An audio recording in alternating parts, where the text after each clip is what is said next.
Welcome in. We're still recapping NCAA softball. Oh my gosh, Lauren, that first full day of games was crazy. We could recap for hours, but we don't have that much time. So give me your top 3 things that you saw yesterday that just blew your mind. Well, like you said, there was so much softball going on. My phone, my laptop, it was chaotic. There was just so much going on, and I was listening to all these different games. Chaos. And that also ensued on the field. Chaos. You have number 15 seed Arizona State's out. Gone. See, on their home field, gone. So you have the BYU, Virginia Tech. They didn't even make it to today. They're dunzo, is that a word? Dunzo. Yep, it is a word. Dunzo. So you have the rematch of BYU Virginia Tech for the final, which would be interesting. Then one of the major shocks for me was also, we talked about this a little bit, Fresno State, Minnesota shutting them out, and I mean it was a 3-0 win for them. That's solid. Pitcher's duel coming down to that last inning when Fresno State got those runs, but oh my gosh, I mean we'll probably dive into that more, but no, that was a big performance by Fresno State. And I think Amber Fraser, you saw it on her face, she kind of like shook her head. It was the last run that came in, so I think she's a little frustrated, but I don't know, with a pitcher that caliber, I think the frustration is going to be used and we're going to see her just go off. I'm so excited to watch Amber Fraser. So you got those 2 things. What's your third one? One more thing that shocked you yesterday. So, okay, again, these are 2 major upsets here. You have South Alabama beating Baylor 2-0. That was crazy. And then not like we called it or anything, but you know. Yeah, I know.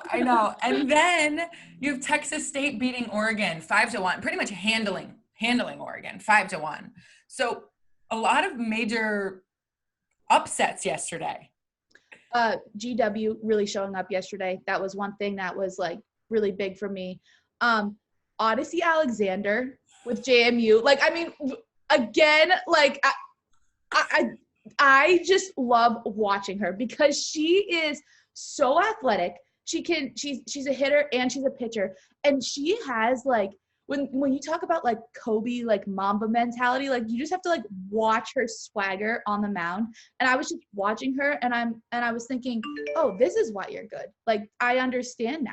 And so that was one of my favorite things to watch. And then probably my third thing that was really cool to watch was there was a no-no yesterday. Michigan, and I feel like it got you called that. You actually called that. I know, like that pitching staff for Michigan. So that will kind of feed into what we're going to talk about next or down the road. But what was your favorite game that you watched yesterday? You talked about your favorite things that were awesome. How about favorite game? You sat down, like gritty, getting into it. What was your favorite one? Favorite game. This was tough. When you asked me to pick one, it's like it's so hard for a softball junkie to pick one. Yes. But I have to say my favorite game, because I'm invested a little bit more than other games, was the GW Louisiana game. And it was a 1-0 win for Louisiana. So people are like, that sounds like boring. No hitting, right? So that wasn't really the case. It was defense was showing up. I mean, GW didn't get many hits, but their defense, on the other hand of that, Louisiana was, making contact with the ball, putting hard balls in play, but GW's defense was lights out. And that was so fun to watch. It was just like they put on a show really on defense. And I think, too, you watched it. I was just talking about Odyssey Alexander and her competitiveness. You kind of saw it in the way that GW was on the field, like this calm, cool, collected. I mean, Sierra Lang pitches like that and has pitched like that her entire career, but you saw it, the people backing her up were just locked in. And I think that says a lot about them. This is their first time in the NCAA tournament, and I don't know, that was really fun for me to watch. Yeah. Well, even when I was calling the A10 tournament, that's the kind of vibe that I got from them, is they were always very even keeled.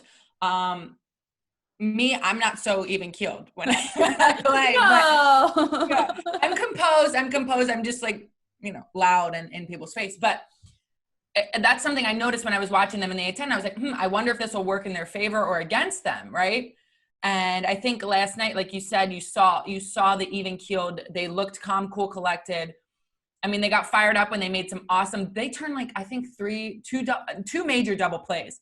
And And yeah, their defense was fun to watch. Now on the other side of that, the offense was just not really there. And that is a tip of the hat to the Louisiana pitchers. There was 2 that threw in that game and they were lights out.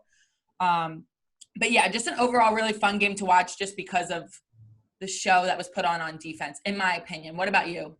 I'm going to keep repeating it because this is the game I picked to watch, but the JMU Liberty game was just, I mean, it was everything I expected it to be, but Odyssey Alexander in the circle, but then you also had Liberty just stepping up. And I really liked, they were talking to Dot Richardson before the game, and she had the goat, man. Oh my gosh. First of all, I was like, they were looking, she did like a 5-year residency, I think, in orthopedic surgery. Dot. Yeah. I'm like, oh, okay, that's casual. Like, yeah, just like, all right. And now you coach up a great program. But what she said was that she's sick of everybody calling them a mid-major. She's like, we're a major school. We play all like major teams. Yes, exactly. And I was thinking about it, and you know, we were talking about it, and you saw it play out a lot in these games. There were a lot of mid-major schools upsetting big teams. And I just like loved that from her. I was like, oh yes, you're right. Now JMU won, but Liberty was so gritty in that whole game. Like the pitching staffs were just at each other the whole time. And there were some big hits. Like Liberty threatened so many times where they had runners on, and they just couldn't push that run across. And I wouldn't even be surprised if they like come back through that losers bracket. I don't know. I think it's just going to be really interesting, but I was locked in an extra innings. I mean, free softball. So how can you hate on a game when there's extra innings? But so that's what I liked about that game today. And I have to just comment on one thing with Odyssey Alexander. She uses her whole body to pitch. Like that is, if any young players are watching pitchers, like watch her, because she uses her whole body to pitch, and she's so explosive. It is like a breath of fresh air watching her pitch. And also too, I think the one thing that I was just mind blown, because my sister played against her. I'm like, I want to know how you didn't strike out every time, because I'm just like confused. Like, I really don't know, because she throws 70, right? And then she throws that changeup at like 55. That is just, the mechanics are completely the same. Like she doesn't tip it at all. And I'm like, how do you even balance? But she has 3 speeds too. Yeah. There's something one in the 40s. Yeah. I was like, what is that? So like, do I sit on the hard stuff, or do I sit on the slow? Like, what do All I know is that you don't swing at the rise ball. No, because that thing jumped too. Just like when we were talking about, oh my gosh, rising like a wiffle ball with Fresno State. But no, her rise ball was incredible. But yeah, that game was so much fun to watch, because it was like Liberty would get runners on it. Odyssey Alexander would just be like, oh wait, I did this already, and just like walk. Like she just like strikes everybody out and then walks off the field casually. I think she had 19 Ks. It was something ridiculous like that. You know who that reminds me of? I was watching the Washington game last night, and Gabby Plain, just like so casual, like casual beast. I can't put 2 and 2 together. I'm like, she is just out there, and she just is like, and the thing with her is too, like, she doesn't even throw. I mean, she throws hard, don't get me wrong, but like it just moves. Like and you're not, and you don't even, I mean, you swing and miss, but like it's more so that you never get solid contact with Gabby Plain. Like even when you do hit the ball, it's like off the end of your bat. It's not, I don't know. The pitching has been great. I mean, I know you're amped up about the pitching. So going off of that, who are you watching today? I'm watching a lot of softball today. And again, when you asked me to pick one, I need to apologize to my runners up. There's nothing against you. I just really love my matchup that I'm going to tell you that I'm watching. But my runners up were Alabama, Clemson. That's going to be a great game. Washington, Michigan, another pitchers duel, great game. And then my final one was the JMU, Tennessee, that I believe you're going to talk about a little bit later. Yes. But my game to watch is UCF and FSU. Ooh. UCF beat Auburn yesterday, 5-4, to get into this game versus FSU. I think they're very evenly matched. I think it is going to be a pitcher's duel for the most part. You have in the circle for FSU, you have Sander Koch and Kalen Arnold, so 2 really good arms in the circle. And on the other side of that, FSU has national championship experience in 2018 on their team. So although their batting averages may not be as high as some other people's, I think that experience might trump stats here. And then for UCF, you have Aaliyah White and Gianna Mancha in the circle. And again, two very good pitchers, experienced pitchers, redshirt senior and another senior in Gianna Mancha. So it's going to be a very close game. And for UCF, they were hitting well yesterday against Auburn. I mean, 5-4.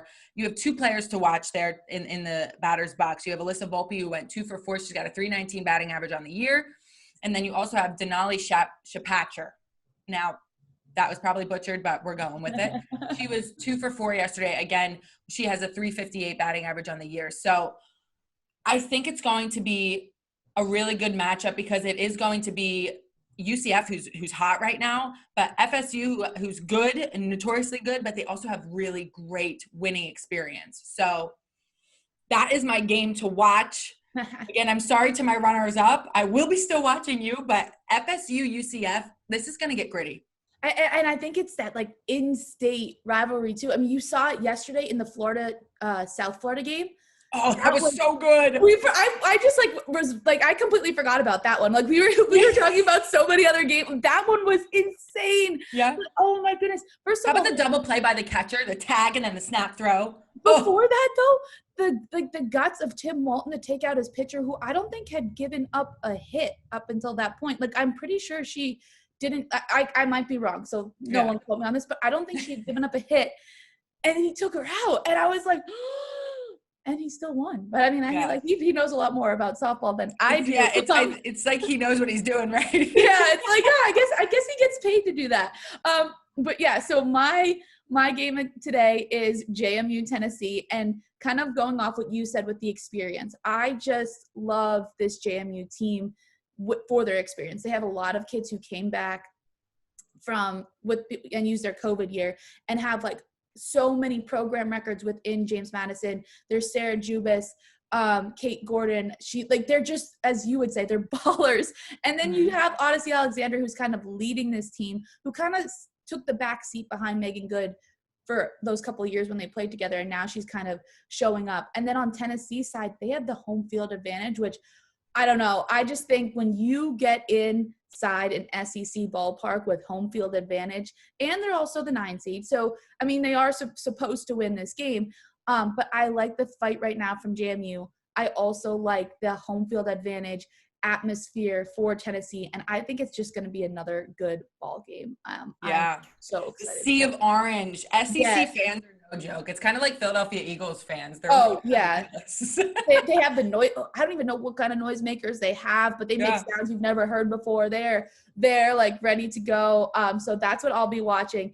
Again, I'll have as many computers going as I can. But we have to go get ready for those games. So any last thoughts before we wrap it up?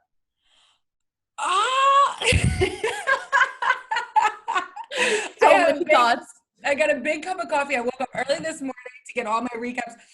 I think, again, it was a really tough choice for me to pick UCF and the FSU game. I think there's going to be a lot of good softball. Recommendation for everyone. Watch it. Learn from it. I'm learning new things. The commentators are great. The analysts are great on all this. So you can pick up little tidbits of knowledge here and there. But day one's over.